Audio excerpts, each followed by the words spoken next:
Bonjour et bienvenue dans un nouveau numéro d'Oscillation Reloaded. Ce soir, nous allons revoir la bande originale d'un jeu mythique, Chrono Trigger. Vous le savez peut-être, dans Oscillation Reloaded, nous reparlons d'un jeu vidéo déjà traité auparavant, mais sous un autre angle. Lors du premier épisode consacré à Chrono Trigger, nous avions vu le rôle de l'orgue dans sa bande originale composée par Mitsuda Yasunori. Aujourd'hui, j'aimerais vous proposer de voir de plus près quelques thèmes de différents personnages et lieux dans le jeu. Commençant bien sûr avec le thème de Chrono lui-même.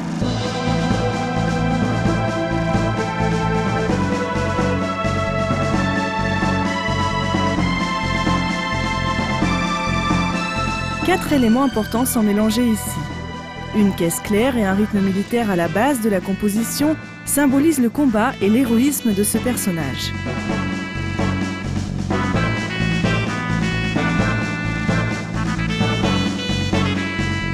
Une mélodie pleine d'entrain et d'énergie représente l'aventure et la passion.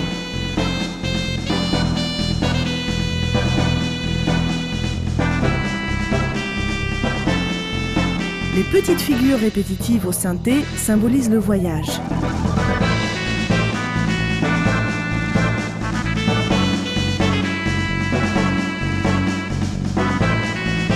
Toute la musique semble aller de l'avant et souligne l'esprit aventurier de Chrono. Une partie plus calme et lyrique vient brièvement interrompre cet entrain et une mélodie douce accompagnée d'une harpe vient sans aucun doute rappeler une certaine tendresse que Chrono éprouvera pour ses compagnons au cours de l'aventure.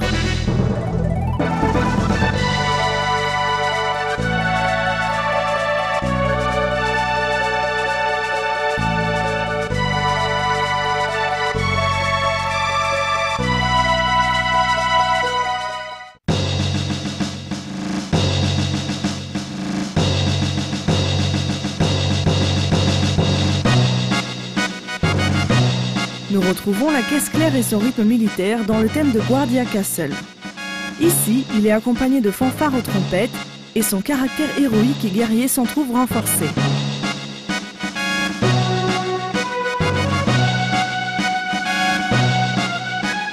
Mais encore une fois, une partie contrastante va intervenir dans le morceau. Cette fois, elle est plutôt triste et plaintive et souligne ainsi les événements tragiques qui vont se dérouler dans le château.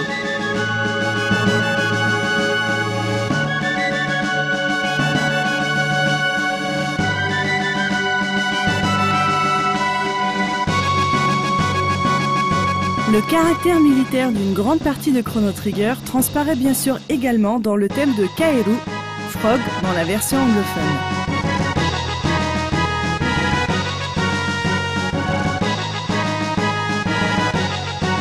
Ici, le rythme militaire accompagne une mélodie aux sonorités traditionnelles anglo-saxonnes et fait ainsi référence à l'esprit de noble guerrier du personnage qui se bat avec un sabre.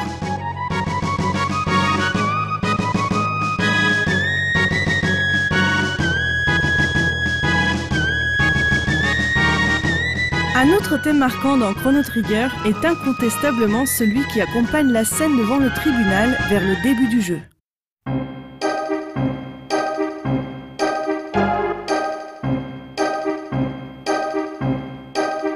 Chrono s'y trouve inculpé de divers crimes que le joueur aurait malencontreusement pu commettre dans la première phase du jeu. L'accusation est menée par le chancelier mal intentionné et nous comprenons très rapidement qu'il a décidé de nous faire condamner.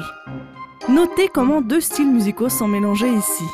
Le premier, titubant et aux sonorités grotesques, est accompagné de ce qui sonne comme une balalaïka, un instrument traditionnel russe à cordes pincées.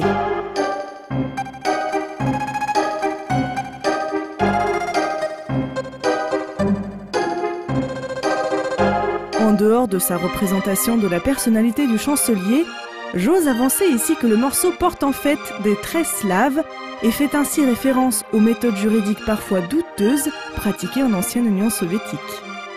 Une deuxième partie, tragique et mélodieuse, représente sans doute la lutte de notre héros tentant de se justifier devant des juges impitoyables.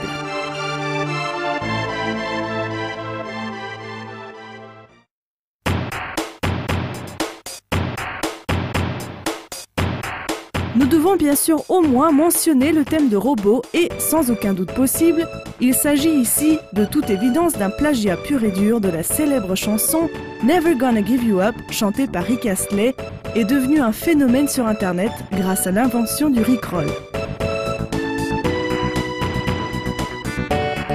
Pourquoi Mitsuda Yasunori a choisi de se baser autant sur cette chanson pour le thème de robot ? Soit il a utilisé des bruitages d'usine comme instrument à percussion, mais en dehors de cela, rien ne semble donner une indication fiable quant à ses raisons. L'explication nous vient peut-être en regardant les paroles de la chanson originale. Dans le refrain, on peut entendre les paroles suivantes. Never gonna give you up, never gonna let you down, never gonna run around and desert you. Je ne te laisserai jamais tomber, je ne te décevrai jamais, je ne t'abandonnerai jamais. Se pourrait-il que ces paroles fassent référence à une quête spécifique du jeu où le petit robot reste fidèle et rigoureux à une tâche fastidieuse pendant plusieurs siècles sans jamais abandonner ses amis et qu'en entendant l'histoire touchante du personnage, Mitsuda Yasunori ait eu cette association immédiate ? Ce qui est certain, c'est que vu la richesse musicale de la bande sonore tout entière de Chrono Trigger, Mitsuda Yasunori avait nullement besoin de plagier un autre morceau musical. Il est évident qu'il s'agit ici d'un hommage volontaire à la chanson originale. Et vu l'incroyable richesse de cette magnifique bande sonore, encore une fois, un seul épisode d'Oscillation n'est juste pas assez long pour parler de tout. Qui sait, peut-être en verrons-nous davantage dans un prochain Oscillation Reloaded.